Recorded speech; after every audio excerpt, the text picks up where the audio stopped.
Even saying that Silver Pines feels like a mashup of Alan Wake and Silent Hill feels like an incomplete statement.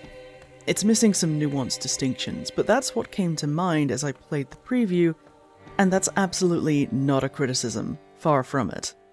Let's get into it, shall we?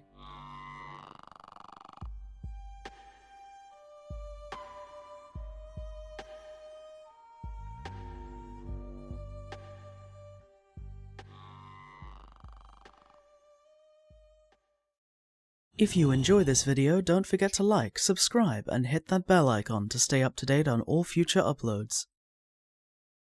Silver Pines is being developed by WychElm and published by Team 17, who also published Conscript, the World War I survival horror I covered a little while ago. And it's always wild to me when I see a serious, dark, or scary title published by Team 17 because I so strongly associate them with the Worms games, which are... Catch this! Not that. But we're here to talk about a serious, dark, scary title nonetheless, and Silver Pines is an unsettling experience. I can't quite say for certain what is going on just yet, but I have some theories.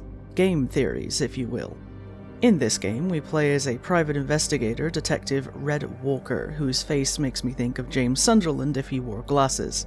We open with a monologue from Walker as he's lying on his back in a forest clearing, the cadence and tone of this monologue conveying a dreamlike quality, albeit a dream that is creeping almost imperceptibly towards nightmare.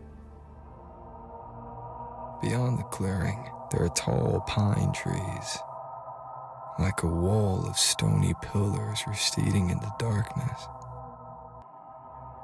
I don't feel tired anymore. I wish I could stay here forever.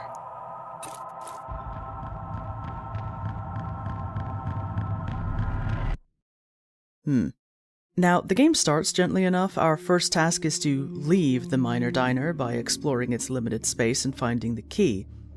How did we end up alone in a locked diner? Great question, I couldn't tell you.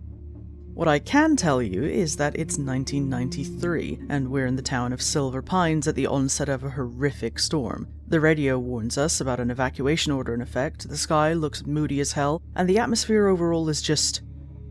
waiting. Waiting for something to break under the strain of holding back all that pitiless fury nature is so capable of. Most people have left town to avoid it, so why are we still here? Well, we're from out of town, and our client is paying us to find a musician called Eddie Velvet. Once we can leave, the nearby payphone rings and we talk to Walker's client, a mysterious masculine voice without a name.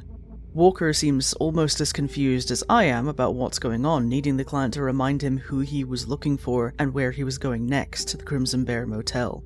The client seems unbothered by Walker's unsteadiness, prompting him with information and reminding him to stay focused on the task at hand. It's a strange relationship that only just started to unfold by the time I was done with what's available, which led me to theorize about what was going on in ways that feel too preemptive to share. I don't want to slant your perception of what the story is one way or another before you have a chance to play this yourself. Just know that there's plenty of room for interpretation. From the trunk of our car, we retrieve Walker's PI license, an instant camera, a picture of and a file on Eddie Velvet. The camera is a neat tool we can use to create reminders for ourselves in the map. If you take a picture of a spot, it'll be pinned there, which becomes incredibly handy for remembering what kind of obstacle or out-of-reach item you need to come back for later. You'll quickly notice how washed out our environment is, allowing specific colors to pop and draw your eye to things like payphones, important buildings, horrific sights beyond what any one person should ever have to see. You know, that kind of thing.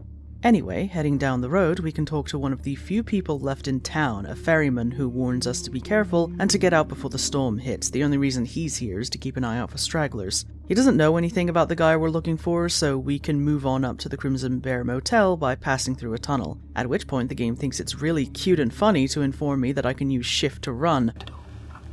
Don't you dare. Of course, nothing happens, but the atmosphere has been just off-kilter enough that the longer we go without something trying to eat my face, the more wound up I am. Which I guess is exactly what you want if you're making a horror game so thoroughly steeped in creeping dread. Unfortunately for us, the motel is securely shut with a gate only guests can open, and the manager left a note saying he's gone to the general store if anyone urgently needs him. Well, nothing else to do. The direct path to the general store is gated off to us, but we can step into a pharmacy to see if anyone's there. And I know damn sure I heard something that wasn't normal. At this point, I can't put my finger on if it's a noise from a creature or just an unfamiliar environmental sound, but whatever it is, I don't like it. Which you can tell from how cautious I am about moving any deeper into the building as I try to listen for it again. I eventually realized it only seemed to happen when I was stepping through the door, so maybe it was related. Exploring the pharmacy results in learning about mixing healing herbs in bottles and also getting our hands on the underpass key. This is a tool that will help us later. Tonight on Terminal Drive, the mysterious driver pushes his V8 through unknown lands. I knew it was going to happen. I could feel it in my bones. I was expecting it, and it waited just long enough to still catch me off guard. Anyway, the underpass key allows us to, as you might assume, open a gate to an underpass that is clearly not safe for people to gallivant through, but our options are limited if we want to make progress. Vaulting over a wall, I'm startled by a dog barking, but he doesn't pose any actual threat to us. He's just a very loud boy. Inside the store is where things escalate. There isn't much to see on the shop floor, but when we get into the back, through the meat locker and out behind the building, we find bags full of meat dumped in a pile. Suspiciously shaped and bloody bags of meat. We find a key for the Crimson Bear Motel check-in desk, and the game, having introduced us to running and dodging and healing ourselves, introduces us to an active threat.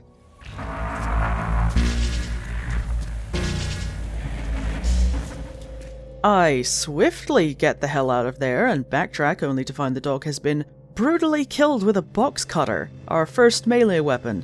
It's weak, but it also allows us to cut open any doors blocked by tarp.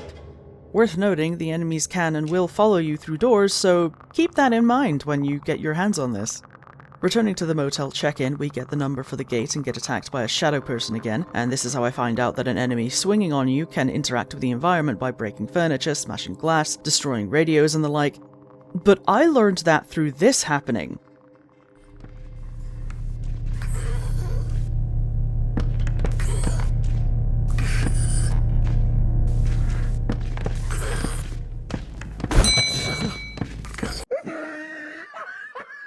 Cinema. The motel is where things get a little more hairy, having to deal with many more shadow creatures at once, along with these fucking things that leap at you like facehuggers. Thankfully, they only take one swing from the knife to go down. They're more creepy than an active threat, but enough of them can still kill you. Now, up to this point, we've saved the game by using the payphone, which costs $1, meaning your ability to save is hinged on a consumable. You can also use this consumable not only to acquire lore by putting a coin in a newspaper box, but also at vending machines to buy items like health tonics and bullets. You'd better hope you're good at managing resources, but considering I got through it on normal, you should be fine. Aside from finding a gun in Eddie Velvet's room, with the man himself extremely absent save his signature guitar and the half-ripped picture of what appears to be a blonde lady, the motel is where we can talk to a second person, though this one is a little less normal than the ferryman. See, while poking around the motel, we can hear a woman crying in room 3. She doesn't respond if you call out to her, but we can phone her room, leading to a very dissonant conversation where she is not crying and doesn't seem all that upset at all, and she'll tell us the code to unlock a gun safe in return for a little favor. All she asks is for Walker to have a drink with her. A drink? Ma'am, I don't think it's safe to be going outside. Don't worry. It's you who needs to be careful. I can manage myself. The code is 6671. I'll catch you before we both finish our business. It'll be a nice way to wrap up the evening, don't you think?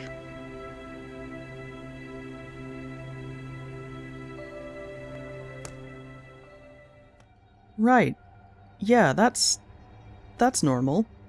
You know what else is normal? Fighting a giant horrible ceiling worm in the tunnel to the ferry that has mysteriously turned bright goddamn red.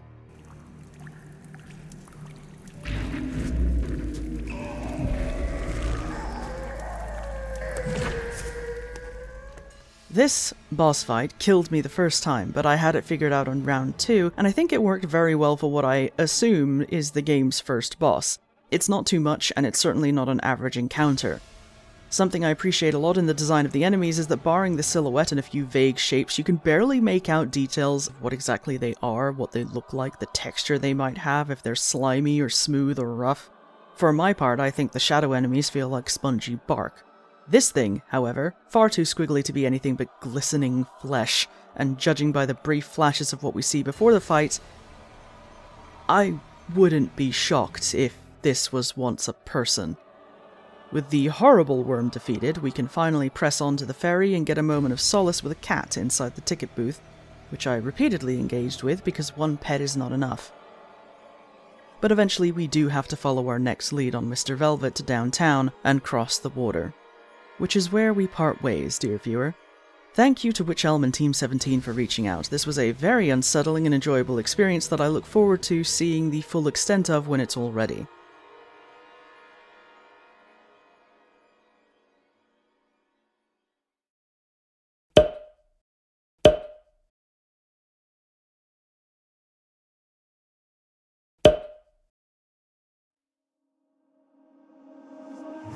Thank you for watching. If you've enjoyed this video, don't forget to like, subscribe, and drop a comment down below, whether it's a game you'd like to see me cover, what you thought about the one we just discussed, or to tell me about your pets.